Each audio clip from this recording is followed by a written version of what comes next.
koi mates, welcome back. Just contemplating a couple of things. The time has come to start my winter prep on the pond, so I'm going to be getting the nets off. I'm going to put my filters to drain. I'm going to drop the water down a considerable amount today. As a lot of you know, the far back end where the lilies are, I have got a ledge there, so I'm going to drop the water down quite a bit so I can actually get in there and cut them back.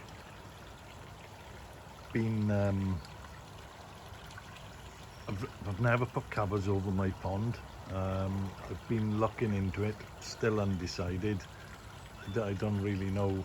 Obviously it'll keep a bit of the wind chill off perhaps, but if the water's not heated, you know, what's the benefit?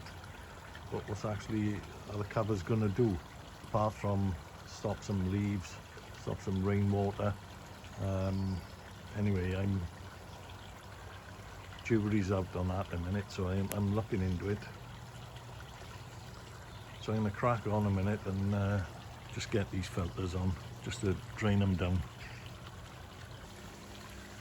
Right, got the filters draining down. Just checking the water temp. It's only 12 degrees. I know it's a bit early in the day. It's only, what is it, 10:30, but you know, it's starting to dramatically drop now. I've been thinking I got a couple of pumps. Last year was the first year that it retro bottom draining, and I left that on all year at the bottom of the pond, you know, through the winter, and I did leave the air on. Now prior to that, I always lifted my pump off the bottom, so I don't know what to do. I noticed last year my fish seemed to be on the bottom a lot more, as if it was a bit colder. Now what they do say, if you raise your pump in the winter, obviously the warmer water, or slightly warmer water, should stay in the deepest part. So I'm wondering whether to remove the retro drain or get it up onto that other shelf and just get it running from the pump just for the winter. So I don't know what you guys' thoughts are on that. That's what I'm thinking of doing.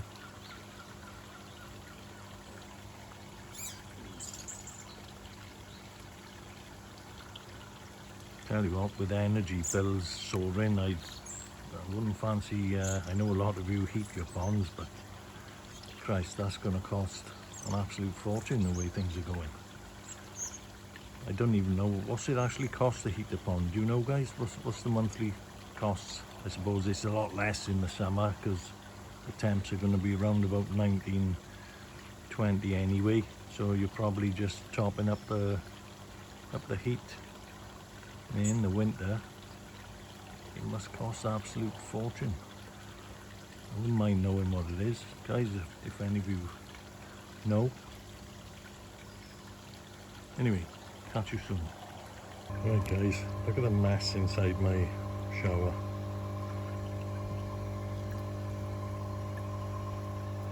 Absolutely full of what seems to be algae. Now, I made a schoolboy error when I made this, because I'd done it out of clear tubs, and I think the sunlight, although it's quite shaded in this area, I think the sun gets to it, and that's what's causing all this massive build-up. So when I get opportunity, I'm going to pick up some different colour tubs and make another one. This is going to need some. Look at that. And it's funny, the rest of the pond is fine. It's just in the shower. So I think my theory is right, and it's sunlight. Let me know what you guys think it is, because it's only in the shower, it's nowhere else. Sorry for the glare today. So yeah, I'm going to be getting in here once the water level drops. I'm going to be cutting these right back. I'll probably pull one out. I know a lot of people have asked me what I do with my lilies, especially in the winter, and and I've mentioned to a couple of people of how I've got them potted, so I'm going to get one out and I'll show you then the way I've got mine. And you know, I think when they mature they do actually develop every year, as long as you keep them out of frost. You know, you couldn't take them out of the pond, but as long as you keep them in a certain temperature, they last. Anyway, when I get them out, I'll show you. Just turn the skimmer off. See, these lilies are breaking up now constantly, so time has come for a nice winter preparation. I'm trying to make it sound enjoyable, guys, but winter isn't my favourite time, and there won't be any viewers either when we've all got ponds. Anyway, let's crack on. While that water's draining, I thought I'll have an opportunity to get the old trusty NT Labs kit out. Everything seems fine.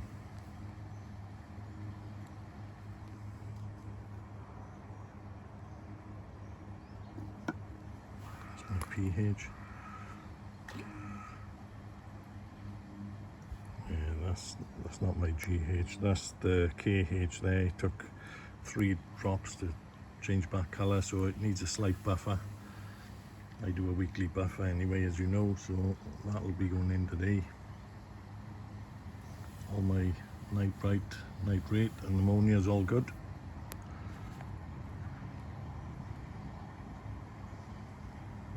Tell you what I've noticed, and there he is.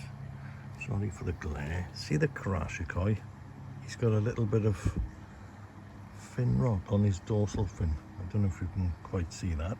Now, I've studied all my other fish and I can't see anything on them. But the Karashikoi's got a little bit of fin rot on him. So I have got some ultraflavin for fin rot and ulcers and things, so I'm gonna probably put a dose of that in when I've finished, just to see if I can clear that up. Because if he's got it, you'd think some of the others would have it, but I can't see anything, so I'm going to put a dose in just to be sure. Water's starting to drop now at last. I'm going to get these off today as well and give them a clean. They must have been off. He's been going all winter, all summer, sorry. Bloody cobwebs everywhere. Have you noticed how many spiders are about? Bloody loads of them.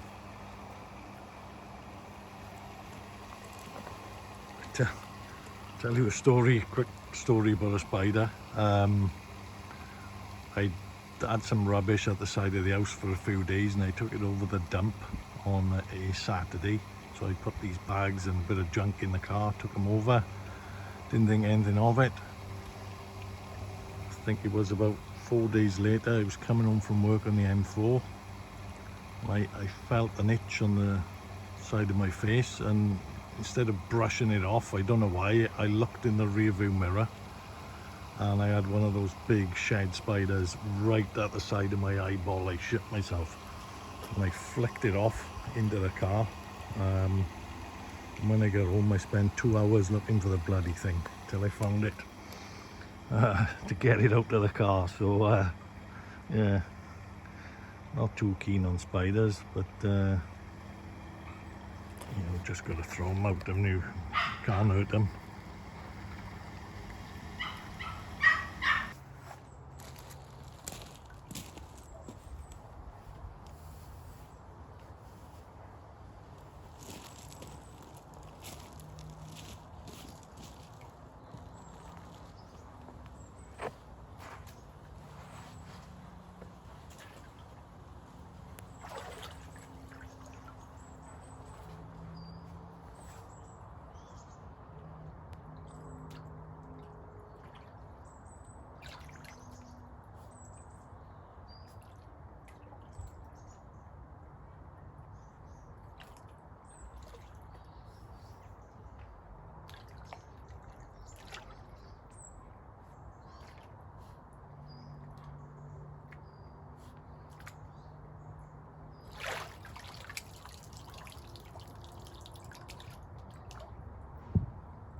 Right guys, so as you can see, these are absolutely massive.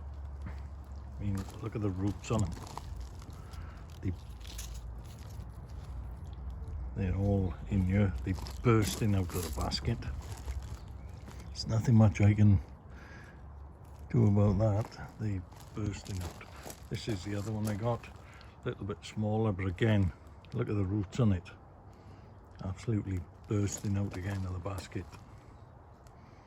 So what I'm going to do now, I'm going to cut back all the roots, cut them all back, and then get them back in the pond. So let me just get these cut for you. If you've ever wondered why the koi are always in the lilies, look at all these little lice. That's what they're after. I know they do rip up and chew the leaves, but I bet it's these that they're really enjoying. Anyway, I've cut all the, trimmed everything back. This is obviously the bigger one. Look at the roots, absolutely massive in this one. This baskets are completely blown, they've had it. But what I do, people have often said to me, how do you get your lilies to grow so well? Well, initially I did put them in these baskets with the mesh around them with aquatic soil, and when they actually developed and started growing, you know, I can't get earth into these now without it going everywhere in the pond. But the last probably 4 years I've put no aquatic soil in, I just leave them like that. Like I say, keep them under the water in the winter, they don't freeze, and the following year they back up. So that's them done anyway guys, so yeah, they'll be going back in shortly. Gonna try and clean a bit of this area off now. I haven't got a hoover at the moment, but I'm gonna get back in there and try and sweep some of that clean. Fish are rummaging round now I've been in there. A couple of little goldfish that have bred again this year. See them? There's a pair of them there. So they'll be going soon. Catch you in a bit. So there's my pump that sits in the pond. Sits by there underneath the UV. And then that goes down to the retro drain. So I've taken that out. Made sure the impeller's nice and clean, ready for the winter. It's all lovely and free in there, so I'm happy with that. I got a one-way valve that actually comes up, so it does shut if I have a power cut or anything, to stop crap going back in. There are things lodged in there, look, so that valve is stuck open, so I'm going to clean that out and then get that back fitted on. So that's my next job. Catch you soon. Just pull the retro drain out. I'm going to give it a pressure wash. Obviously it's bound to pick up bits on it. I'm going to give it a try and wash that flexi pipe down as well, see if I can get that off. So I'm going to get that set up now. Look at all that pile of lilies. Pond looks shit like that, to be honest with you, but never mind. Let's get this maintenance done. Right, everything's back in, koi mates. These rummaging round now because I've been in there. I have got to get back in and just wipe down this board. I was hoping to paint it today for final time for the winter, but I'm not going to risk it. Just going to wipe it down, it'll be fine. So I'm going to get back in, wipe that down. Lilies are back in. I put the huge one there, and the other one is just over there, and then she drops down then into the deep part, so they're all in. They'll be nice and safe for winter. So I'm just going to get in, wipe that down, got a couple of other bits to finish off, and then start topping back up the water. Catch you in a minute. Just got a trickle on at the moment there because we're way down on the water. But while it's down, I've got my measuring bowl out, and because my crash guy's got some fin rot, I'm going to put alkaflavin in. I haven't used this before myself. It says it's for fin rot and ulcers, so it should do the job. 10 ml per 80 gallons, so I'm going to work out what I need. Cap holds 20 ml, so I'm going to measure out what I need, get it in here, put an air stone in with it, stir it up for a bit, and then I'm going to distribute it around the pond. I'm going to leave the UV light off, and the pump is off a minute because the float switch is kicked in because the water level is low. So I've just got air on, so I'm going to distribute it round nicely like that. Catch you in a bit. It's like a luminous green, that stuff.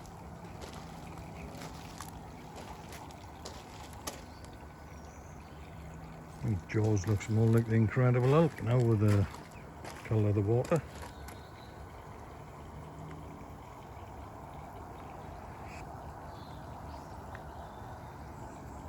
I've shaken this around quite a bit today, stirred the water up quite a lot, so it's not looking the best at all. Parameters were all spot on as you've seen earlier, so happy with everything there. Filters have all been cleaned at the same time as normal.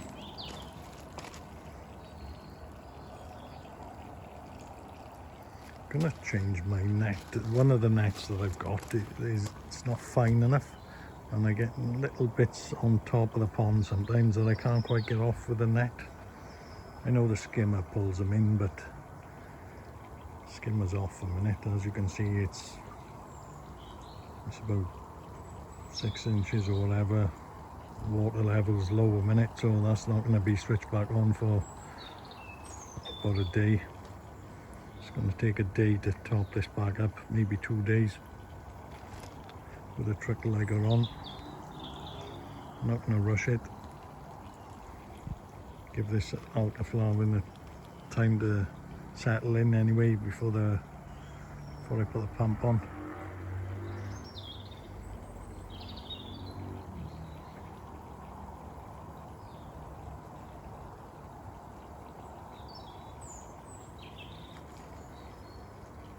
Catch you in a bit.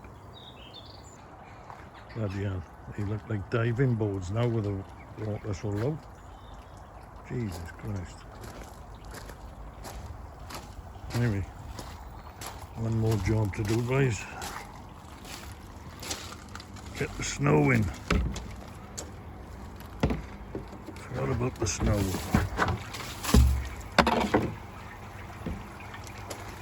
And the level's down. That'll mix up nicely in there.